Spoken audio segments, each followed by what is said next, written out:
अभी और काफ़ी बातें हैं जिनका कोई भी कंपैरिजन पैरामीटर्स में नहीं किया गया है।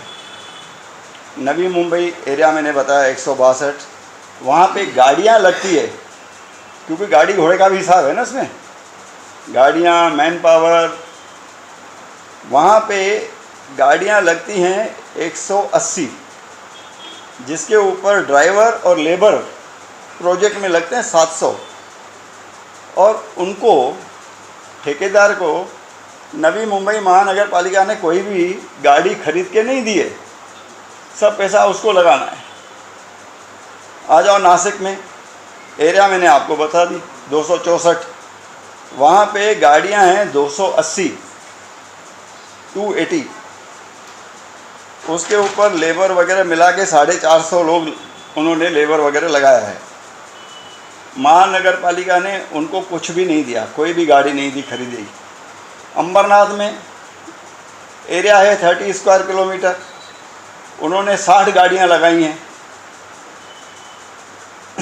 लेबर का उनका मेरे पास फिगर नहीं है, लेकिन कोई भी व्हीकल महानगर पालिका ने उनको खरीद के नहीं दी है। आइए हमारी बेहतरीन महानगर पालिका उल्लासनगर, 13 स्क्वायर किलोमीटर, सबको पता है, गाड़ियां हैं 63 लगानी है, जिसके लिए आपको चाहिए कॉन्ट्रैक्टर नहीं, हमारे ऑफिस के स्टाफ ने बोला 324 लोग लगेंगे इसके लिए। और उसके बाद 114 गाड़ियां हमारी महानगर पालिका खरीद के रह रही ठेकेदार को। भाई साहब पैसा भी दे रहे हैं और ये गाड़ियां भी तुम ले लो, तुमको कुछ लगाना ही नहीं है, आराम करो, गाड़ियां भी हमारी, पैसा भी हमारा, आगे बढ़ो। ये तो मैं पहली बार देख रहा हूँ यार। आप लोग कुछ करो प्रेस वाले, मुझे उम्मीद है। महानगर पालिका को आपने लिखित पत्र दिया और उस पर कार्रवाई न करते हुए। धर्मेंद्र जी 2 मिनट मुझे दीजिए, आगे जो सवाल करेंगे मैं जवाब दूंगा आपको। उसके बाद आइए सैलरी और वेजेस देंगे ना आप किसी को, तो जो ठेकेदार रखेगा जिस आदमी को, तो उन्होंने क्या हिसाब दिया है सैलरी और वेजेस का महानगर पालिका को, कि जो स्किल्ड लेबर है उसको हम 14,000 रुपया बेसिक पे देंगे। उन्होंने दिखाया गणित भाई हमारा कितना खर्चा हो रहा है देखो।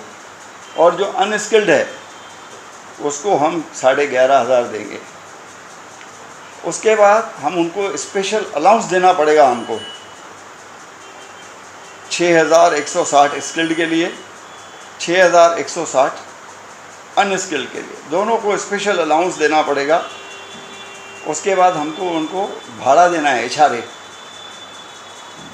1,008 रुपया स्किल को, 883 रुपया अनस्किल को। उसके बाद हमको उसका इंश्योरेंस भरना है, ESI का इंश्योरेंस भरना है 688 रुपया स्किल्ड को और 603 रुपया अनस्किल्ड को। उसके बाद उनका प्रोविडेंट फंड भरना है 13% के हिसाब से 2,621 रुपया स्किल्ड का और 2,296 रुपया अनस्किल्ड का।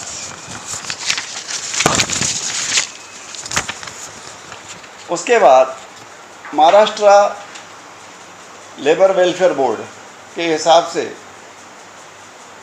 3% देना पड़ता है। मैं इसमें पूछना चाहूँगा कि हमारे पास भी देखो, आपको मालूम है अनुकंपा पे जो हमारे स्टाफ गुजर जाते हैं, डेथ होती है, तो उनके बच्चों को हम अनुकंपा के हिसाब से लेते हैं। जब तक उनका परमानेंट हो नौकरी तब तक उनको हम फिक्स पे रखते हैं। ये जैसे ये है वैसे वो भी हैं बेचारे, क्या उनको ये सब सुविधाएं देते हैं? आप टेंडर में ये सब सुविधाएं, टेंडर जो भर रहा है उसके एम्प्लॉइज़ के लिए दे रहे हो, क्या आप अपने स्टाफ के लिए जिन्होंने अपनी जान दी, जीवन भर काम किया महानगर पालिका में, उनके जो अनुयायी बच्चे हैं उनके लिए कभी किया है आपने ये सब सुविधा? क्या उनको दिया है ये सब? क्या दे रहे हो? आज भी कोई मुझे डॉक्यूमेंट दिखाए। ठेकेदार के लिए सब यस बिल्कुल परफेक्ट करना है और हमारे एम्प्लॉइज गुनाहगार हैं। वर्कमैन कॉम्पेंसेशन, अनुकंपा, महानगर पालिका में अनुकंपा मतलब कॉम्पेंसेशन ग्राउंड पे फिक्स पे पर अपॉइंट किए जाते लोग हमारे, यह भत्ता उनको नहीं दिया जाता है।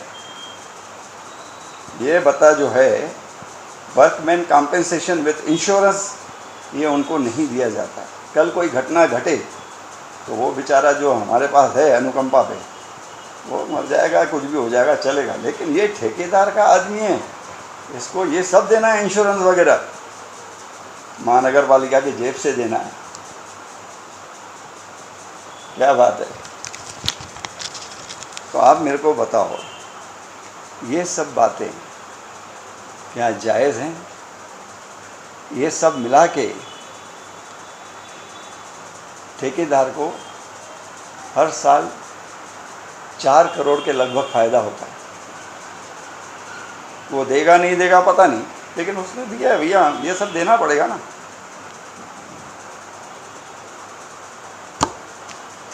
सिर्फ ये एक आइटम में ही 3 करोड़ 86 लाख का घोटाला नज़र आ रहा है मेरे को।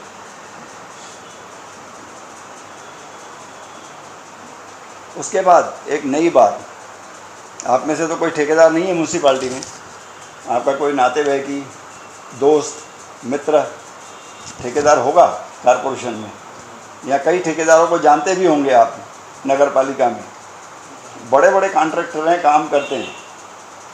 मैं आपसे पूछना चाहता हूँ, आपके किसी भी मित्र को, ठेकेदार को, या जान पहचान वाले ठेकेदार को कभी भी उसका पेमेंट कब मिलता है? आज काम करता है तो 6 महीने के बाद, 8 महीने के बाद, जैसे आप बोल रहे हो, कभी उसको इंटरेस्ट मिला है, ब्याज मिला है? नहीं ना,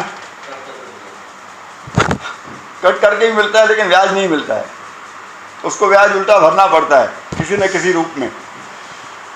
तो ये बंदे को, ये कंपनी को महानगर पालिका अगर पेमेंट नहीं करेगी 1 महीने के अंदर, तो उसको इंटरेस्ट देगी, ब्याज देगी, ब्याज।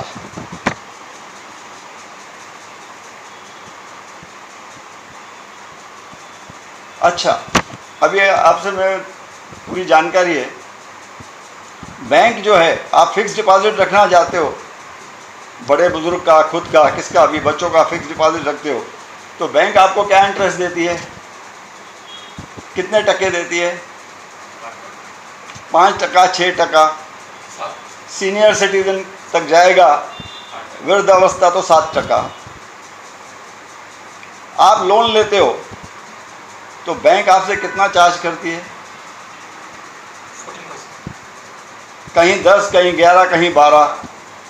ठीक है भाई साहब, इसमें टेंडर में कुछ भी नहीं लिखा है, सिर्फ लिखा है महानगर पालिका जो है अगर 1 महीने के अंदर पेमेंट नहीं देती है, आपके बिल का भुगतान नहीं करती है, तो आपको ब्याज देगी।